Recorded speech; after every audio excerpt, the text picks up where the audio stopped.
Big boss എന്താണെന്ന് ലാലേട്ടൻ്റെ ചോദ്യത്തിന് സമൂഹത്തിൻ്റെ റിഫ്ലക്ഷൻ ആണെന്നുള്ളൊരു crystal clear one word answer തന്നതിൽ നിന്നും ചോറുണ്ടെന്നവർക്ക് ഒരുപാട് മനസ്സിലായിട്ടുണ്ടാവും എന്താണ് ബിഗ് ബോസ് ഷോ കൊണ്ട് ഉദ്ദേശിക്കുന്നത് എന്നുള്ളത്. ഇന്നലെ എൻ്റെ മനസ്സിൽ പതിഞ്ഞ ഒരു 1 2 3 4 5 വ്യക്തിത്വങ്ങൾ.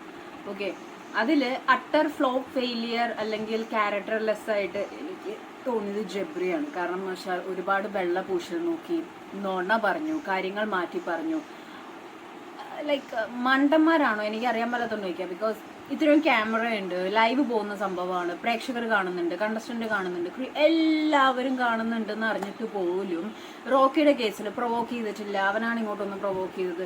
അങ്ങനെ ഒരുപാട് ഇതിനു മുമ്പത്തെ സീസണിലാണെങ്കിലും അത്രയും ക്രിസ്റ്റൽ ആയിട്ടുള്ള കാര്യങ്ങൾക്ക് നമ്മൾ ലാലേട്ടൻ്റെ മുന്നിൽ ലാലേട്ടനെ പൊട്ടനാക്കുന്ന രീതിയിൽ നോണ പറഞ്ഞു കഴിഞ്ഞാൽ ആ സീൻ പുറത്തേക്ക് വരും, ആ വീഡിയോ പുറത്തേക്ക് വരുന്നുള്ള കാര്യത്തിൽ ഒരു ഡൗട്ടും ഇല്ല.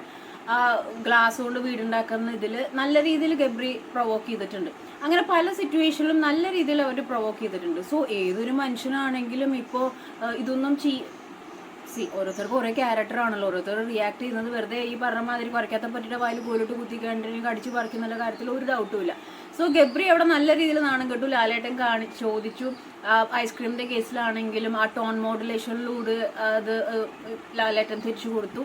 ദെൻ ഗബ്രി അത് ചോദിച്ചു, ഒന്നും പ്രൊവോക്ക് ചെയ്തില്ല എന്ന് പറഞ്ഞിട്ട് പ്രൊവോക്ക് ചെയ്ത സീൻസ് ഒക്കെ കാണിച്ചു കൊടുത്തു.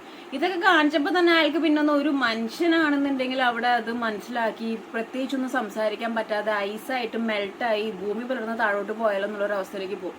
ജാസ്മിൻ ആണെങ്കിലും ജാൻ പെട്ടെന്ന് റിയാക്ട് ചെയ്യുന്ന കൂട്ടത്തിൽ ഇയാളൊന്നിനും റിയാക്ട് ചെയ്യാറില്ല, ഒരു കാര്യങ്ങളും ചെയ്യാറില്ല. അവിടെ ഇത്രയും കണ്ടസ്റ്റൻസ് ഒന്നടക്കം ലാലേട്ടൻ്റെ മുന്നിൽ എതിർത്ത് സംസാരിച്ചിട്ടും അവർക്ക് കാര്യങ്ങൾ ഇതുവരെ ക്ലിയർ ആയിട്ടില്ല. പിന്നെ റോക്കി എന്ന് പറയുന്ന മനുഷ്യൻ സിംപിളി ആറ്റിറ്റ്യൂഡ് വേറെ ലെവലാണ്. കാരണം റോക്കി അവിടെ എണീറ്റ് വന്നിട്ട് ഇവർ രണ്ടുപേരും ബുദ്ധിയെ പറ്റി സംസാരിക്കുകയും അവരുടെ ഒരു വൈബ് എന്ന് പറഞ്ഞിട്ടുണ്ടെങ്കിൽ ഇരട്ടത്താപ്പ്, ബാക്ക് സ്റ്റാപ്പ് കാര്യങ്ങളാന്ന് പറയും. ഇതൊന്നും അവിടെ വേറെ കണ്ടസ്റ്റൻസിനും പറഞ്ഞില്ല. കാരണം പറഞ്ഞാൽ എന്ത് വിചാരിക്കും. പക്ഷെ റോക്കി ആദ്യം പറഞ്ഞ പോലെ തന്നെ റോക്കിക്ക് സത്യമാണ്, ഉള്ള കാര്യം ആരുടെ മുഖത്തേക്ക് പറയാൻ ഒരു ധൈര്യക്കുറവില്ലാത്തൊരു വ്യക്തിയാണ്. സോ റോക്കി അവിടെ എടുത്തിട്ട കാര്യങ്ങൾ ഇവർ ഒരു ശരീരമാണോ അല്ലെങ്കിൽ ഒരു മനസ്സാണോന്നോ ഇവർ രണ്ടുപേരും ഒന്നാണോ എന്നുള്ള സംശയം ഉണ്ടെന്നുള്ള രീതിയിലേക്ക് ഇന്നലെ സിംപിളി റോക്കിയാണ് ആ ഒരു എപ്പിസോഡ് തൂക്കിയത്. ഇപ്പൊ ഡയറക്റ്റ് നോമിനേഷനും പ്രോപ്പർട്ടി ഡാമേജിലൂടെ വന്നിട്ടുണ്ടെങ്കിലും ഈസി ആയിട്ട് റോക്കി കയറിപ്പോകും. കാരണം പുറത്ത് അത്രയും ഫാൻ ബേസ് ഉണ്ട്. അത് മാത്രമല്ല ആൾ നല്ലൊരു പ്ലെയർ ആണ്, ടോപ്പ് 5 റിസർവ് ചെയ്യുന്ന ഒരു വ്യക്തിയാണ്. പിന്നെ എനിക്ക് മനസ്സിലായത് ഇപ്പൊ അർജുനാണെങ്കിലും സിജു ആണെങ്കിലും നൈസായിട്ട് വാഴ, കാരണം ആ മൂലക്കുള്ള വാഴകളുടെ ഇടയിൽ എന്ന് പറയുമ്പോഴും അല്ലെങ്കിൽ ഇവര് മനസ്സിലാക്കാതെ എത്തിക്സ് കീപ്പ് ചെയ്യാതെയാണ് കൊണ്ടുപോകുന്നതെന്നൊക്കെ പറയുമ്പോഴും പ്രേക്ഷകർ പുറത്തിരുന്ന് കൈയടിക്കുന്നുണ്ട്. സോ ആകെ മൊത്തം ടോട്ടലി ഗബ്രിയുടെയും ജാസ്മിന്റെയും വെള്ളപ്പൂശലും നോണയും എല്ലാം ഇന്നലെ ഇടിഞ്ഞു പൊളിഞ്ഞു പണ്ടാറടങ്ങി. അതേപോലെ റോക്കിയുടെ ക്യാരക്ടർ ലെവലും റോക്കിയുടെ ഒരു തഗ്ഗും കാര്യങ്ങളെല്ലാം അതും എൻഡർലി നല്ല ഹൈപ്പായിട്ട് തന്നെ വന്നു. 2-3 വ്യക്തി ഇവർ 3 പേരും. പിന്നെ സുരേഷേട്ടനാണെങ്കിലും ഭയങ്കര നൈസായിട്ട് പവർ ടീമിനെ ആണെങ്കിലും തേച്ചൊട്ടിച്ച് താങ്ക് യു സോ മച്ച്, നന്നായിട്ടുണ്ട് എന്നുള്ള രീതിയിൽ ഊക്കി കൊടുക്കാന്നുള്ള രീതിയിൽ തന്നെ സംസാരിച്ചു.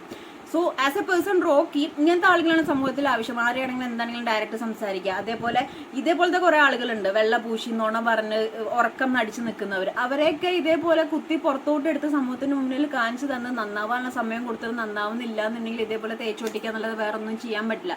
സോ ഗബ്രി അല്ലെങ്കിൽ ജബ്രി എന്ന് പറയുന്ന കോംബോ ഓൾറെഡി പൊളിഞ്ഞു കഴിഞ്ഞു. ഇനി അവർ അഭിനയവും മറ്റു കാര്യങ്ങളൊക്കെ ആയിട്ട് മുന്നോട്ട് പോവുകയാണ്. പക്ഷെ ഇന്നലെ എനിക്ക് വളരെ ശരിക്കും പറഞ്ഞാൽ ഒരു വല്ലാത്തൊരു ഇറിറ്റേറ്റീവ് ക്യാരക്ടറായിട്ട് ഇവർ രണ്ടുപേരും തോന്നി. റോക്കിയോട് എനിക്ക് ഭയങ്കര റെസ്പെക്ട് തോന്നി.